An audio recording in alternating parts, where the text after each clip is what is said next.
مولانا محمد حسین آزاد کے مضامین نیرنگ خیال سے انتخاب۔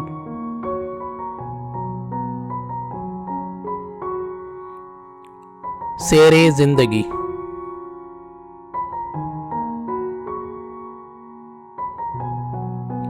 ایک حکیم کا قول ہے کہ زندگی ایک میلہ ہے، اور اس عالم میں جو رنگارنگ کی حالتیں ہم پر گزرتی ہیں یہی اس کے تماشے ہیں۔ لڑکپن کے عالم کو پیچھے چھوڑ کر آگے بڑے نوجوان ہوئے اور پختہ سال انسان ہوئے، اس سے بڑھ کر بڑھاپا دیکھا، اور حق پوچھو تو تمام عمر انسانی کا عطر وہی ہے۔ بہت سے گرم و سرد زمانے کے دیکھتا ہے، نشیب و فراز کے عالم طے کرتا ہے، بچپن سے لے کر ساری جوانی تجربوں میں گزارتا ہے۔ جب گھس پھس کر بوڑھا ہو لیتا ہے تو ذرا آدمی بنتا ہے، اور اس قابل ہوتا ہے کہ جو سنے یا دیکھے اسے کچھ سمجھ بھی سکے۔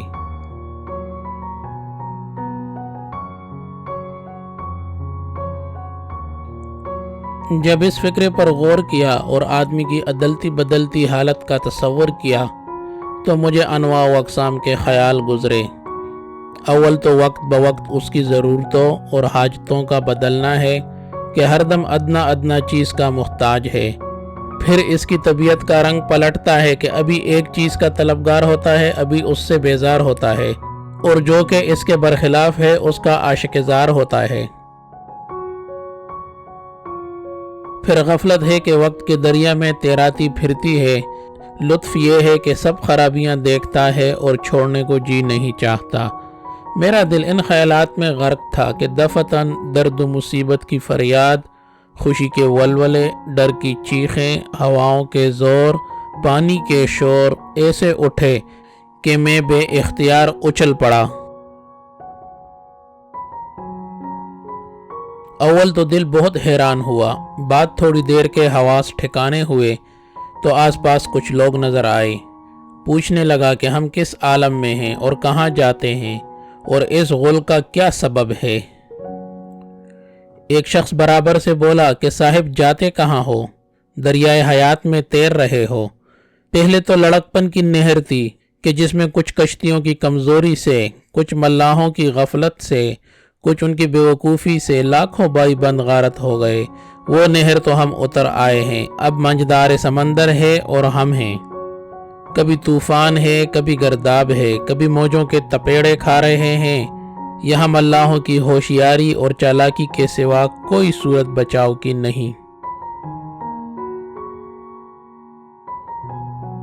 ملاح بھی اس لاکھوں کے انبوہ میں سے انتخاب کیے ہیں جو رستہ بتانے اور پار اتار دینے کے دعوے باندھے بیٹھے تھے، مگر حقیقت میں نہ یہاں نہ خدا کی پیش کی جاتی ہے نہ ملاح کی، فقط خدا کی آس ہے اور بس۔ جہاز عمر رواں پر سوار بیٹھے ہیں، سوار خاک ہیں بے اختیار بیٹھے ہیں۔ یہ سن کر میں نے ادھر ادھر غور سے دیکھنا شروع کیا اور دل نے کہا کہ پہلے ذرا نظر اٹھا کر دیکھ تو لوں۔ دیکھا تو فی الحقیقت ایک نہر خوشنما گلزار کے بیچ میں لہراتی چلی جاتی ہے۔ ہمراہی میرے دیکھتے تھے اور خوش ہوتے تھے۔ اس کی لہروں میں ظاہراً نہ کچھ زور تھا نہ شور تھا، مگر جو شخص ذرا ہاتھ ڈالتا ہے وہ اسے بلبلے کی طرح بہا لے جاتی تھی۔ ان گلزاروں کا کچھ حال دیکھنا چاہو تو بالکل اندھیرا تھا، اور نہ کوئی کہہ سکتا تھا کہ باغ کہاں سے شروع ہوتا ہے، یعنی جس نے آنکھ کھولی تھی اپنے تئیں باغ ہی میں دیکھا تھا۔ دائیں بائیں اور سامنے بھی پانی ہی پانی تھا اور اپنی لہر بہر میں بہتا چلا جاتا تھا، اور دھند اتنی چھائی ہوئی تھی کہ تیز سے تیز نظر بھی کام نہ کرتی تھی۔ یہ بھی معلوم ہوا کہ اس دریا میں بڑے بڑے پتھروں کی چٹانیں ہیں اور جا بجا گرداب پڑتے ہیں۔ بہت سے لوگ ایسے تھے کہ اپنی اپنی کشتیوں میں باد مراد کے مزے لیتے چلے جاتے تھے، اور جو بیچارے پیچھے رہ گئے تھے ان پر کہے اڑاتے جاتے تھے، مگر یہ بھی ہنستے ہنستے ان ہی گردابوں میں ڈوبتے جاتے تھے۔ دلوں کا اضطراب اور آنکھوں کا اندھیرا یہ غضب تھا کہ چالاک سے چالاک آدمی بھی مشکل سے سنبھل سکتا تھا۔ انہی میں سے ایسے لوگ بھی تھے کہ ناواقفیت و نادانی کے سبب سے اپنے ساتھیوں کو گردابوں میں ڈال دیتے تھے اور موجوں کے تپیڑے انہیں چٹانوں پر ٹکرا کر مار ڈالتے تھے۔ پانی برابر لہریں مارتا چلا جاتا تھا اور کشتی کو اس کی ٹکر پر چڑھا لانے کا تو کیا ذکر ہے، اتنی مجال نہ تھی کہ کوئی پہلو کاٹ کر بھی دھارے کے سامنے سے چڑھ آئے، یا کاش کہ جہاں سے چلا تھا پھر وہیں آ جائے۔ سب اپنی اپنی کشتیوں کو برابر روک تھام سے سنبھالے چلے جاتے تھے، اور لطف یہ ہے کہ ہر شخص کے دل میں یہی خیال تھا کہ مجھے کچھ خطرہ نہیں، اگر ہے تو اور ہم سفروں کو ہے۔ اوروں کے انجام دیکھ رہے تھے اور اپنی بدانجامی نہ معلوم ہوتی تھی، خود اسی مصیبت میں مبتلا تھے اور اپنا خیال نہ کرتے تھے۔ جب موجوں کا زور ہوتا تھا تو قسمت اور بدعمالی جو پر سے پر ملائے برابر عالم ہوا میں اڑتی چلی جاتی تھی، وہ لوگوں کو بہلا لیتی تھی۔ ہر شخص خوش ہوتا تھا اور دل میں اپنے تئیں مبارکباد دیتا تھا کہ الحمدللہ میری کشتی کو کچھ خطرہ نہیں، جو گرداب اوروں کو نگل گیا میں اس سے بچ جاؤں گا، اور جن چٹانوں نے اور کشتیوں کو ٹکرا کر ڈبو دیا میں انہیں بھی بیلات پھاند جاؤں گا۔ غفلت نے ایسا پردہ آنکھوں پر ڈالا تھا کہ ساتھ کے جہازوں کی تباہی بھی دیکھتے تھے مگر اسی راستے چلے جاتے تھے۔ اس بے پرواہی کا یہ حال تھا کہ دم بھر اور طرف متوجہ ہوتے تھے تو چپو بھی ہاتھ سے رکھ کر بھول جاتے تھے، پھر ناچار ہو کر اپنے تئیں قسمت پر چھوڑ دیتے تھے۔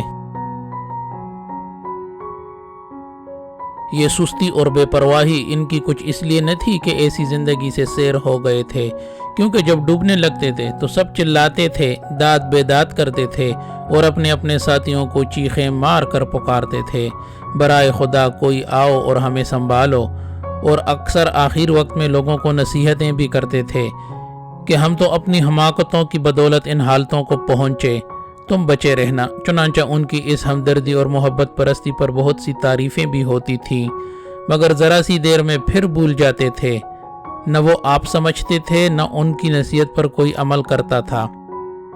ادھر ادھر جزیروں کے کناروں پر کشتیاں اور جہاز ٹوٹے پھوٹے پڑے تھے، بہت سے مسافروں کی ہڈیاں پڑی تھیں، بتیرے نیم جان، بتیرے ایسی بے کسی اور تکلیف کی حالتوں میں تڑپتے تھے کہ دیکھا نہ جاتا تھا۔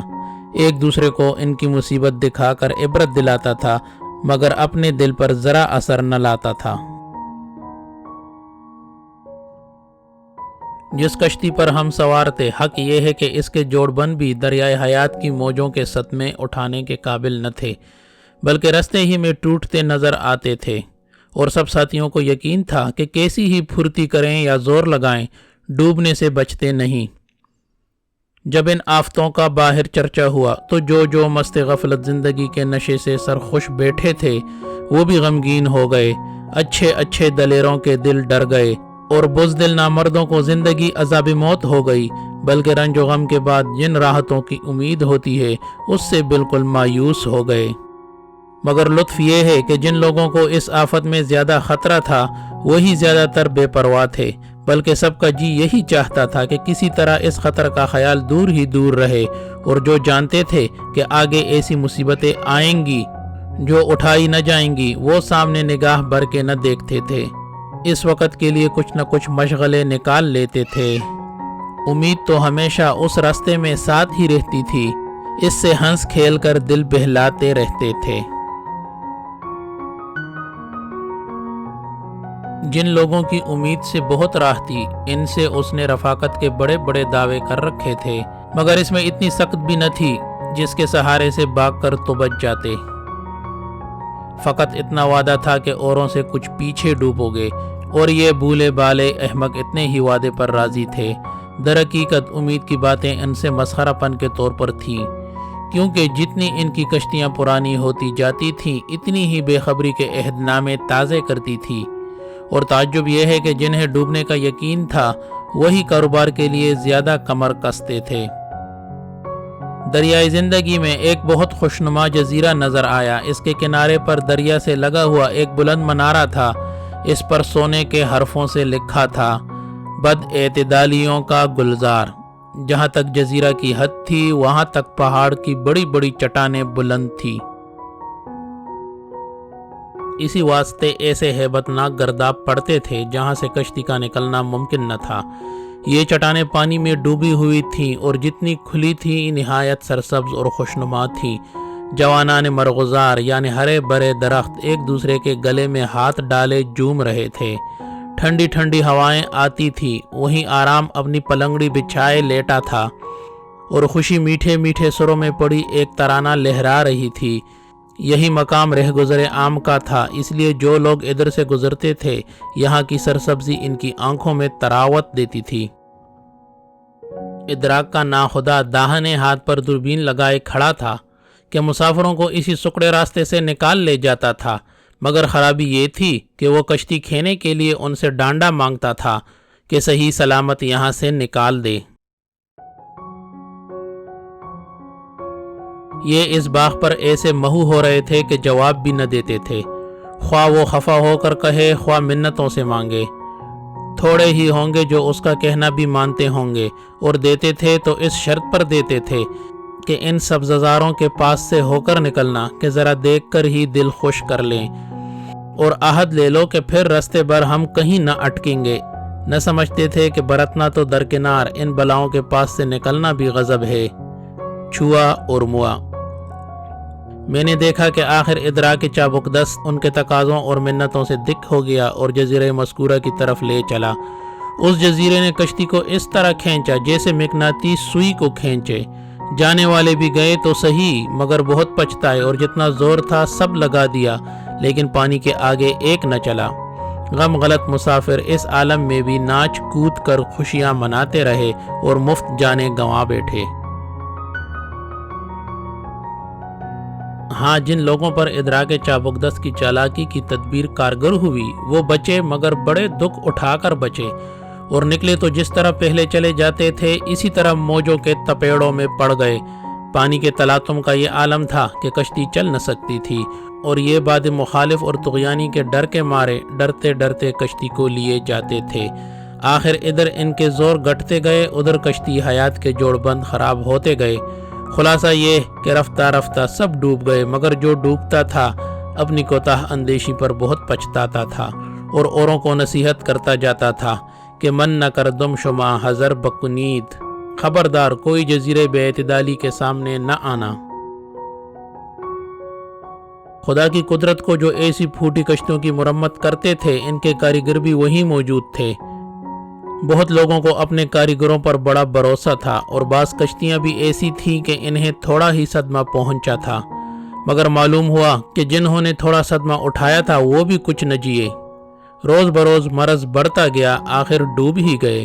بلکہ تعجب یہ ہے کہ بعض ضرب رسیدہ ایسے تھے کہ کاریگروں نے خود ان کی مدد میں پہلو بچایا، مگر بتیرے کاریگر خود ضرب رسیدوں سے پہلے ڈوب گئے کہ وہ خود اپنی آفتوں میں مبتلا تھے۔ غرض سیر زندگی میں چالاک لوگوں نے بھی اگر پایا تو اتنا ہی پایا کہ یہ پیچھے ڈوبے وہ پہلے ڈوبے۔ بتیرے مسافر ایسے بھی تھے کہ لڑکپن سے جن ہمراہیوں کے ساتھ ساتھ چلے آتے تھے انہیں غوطے کھاتے دیکھتے جاتے تھے اور آگے بڑھتے جاتے تھے، یعنی باد مخالف برابر غرق کیے جاتی تھی۔ نہ ان بیچاروں کو محنتی تدبیر کرنی پڑتی تھی، نہ غم انتظار اٹھانا پڑتا تھا۔ جو لوگ خوشی کی ٹکر کھا کر بچ نکلے تھے وہ بھی آہستہ آہستہ ضعیف ہی ہوتے گئے، اگرچہ ہاتھ پاؤں مار مار کر پانی سے بہت لڑے، مگر جو اوروں پر پہلے گزری تھی وہ ان پر پیچھے گزری۔ آخر معلوم ہوا تو یہی ہوا کہ امید کو بھی کنارہ کامیابی تک پہنچنا مشکل ہے۔ یہ حالت دیکھ کر میرا دل ایسا زندگی سے بیزار ہوا کہ آنکھیں بند کر کے اس دریا میں کود پڑوں۔ اتنے میں دیکھتا ہوں کہ ایک شخص نورانی صورت سبز لباس پہنے سامنے کھڑا ہے اور اپنے عصا سے اشارہ کر کے پاس بلاتا ہے۔ میں نزدیک گیا تو اس نے اپنا ہاتھ میرے منہ پر پھیرا اور عصا اٹھا کر سامنے اشارہ کیا۔ خدا جانے دوربین الہی سے میری آنکھیں روشن کر دیں یا کوہر جو دھواں دار ہو رہی تھی اسے اپنی برکت سے اڑا دیا۔ دیکھوں تو سبحان اللہ، صبح سعادت کا وقت ہے۔ چمن کے لہلہے، مرغان سحر کے چہچہے، پھولوں پر شبنم، صبا اور نسیم کم کم، جزیرے کے جزیرے میووں سے جومتے اور پھولوں سے لہلہاتے ہیں، ان کے بیچ میں سمندر کا پانی جگمگ جگمگ لہریں مار رہا ہے۔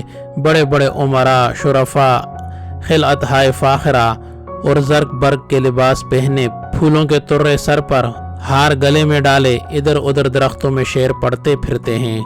کچھ فواروں کے نیچے حوض میں پانی لٹکائے بیٹھے ہیں، کچھ پھولوں کی کیاریوں میں بے تکلف لوٹتے ہیں اور گانا سن رہے ہیں۔ غرض کے ہجوم بہار اور رسیلی آوازوں کے ستاروں نے وہ جمگٹ کر رکھا تھا کہ شور قیامت بھی آئے تو خبر نہ ہو۔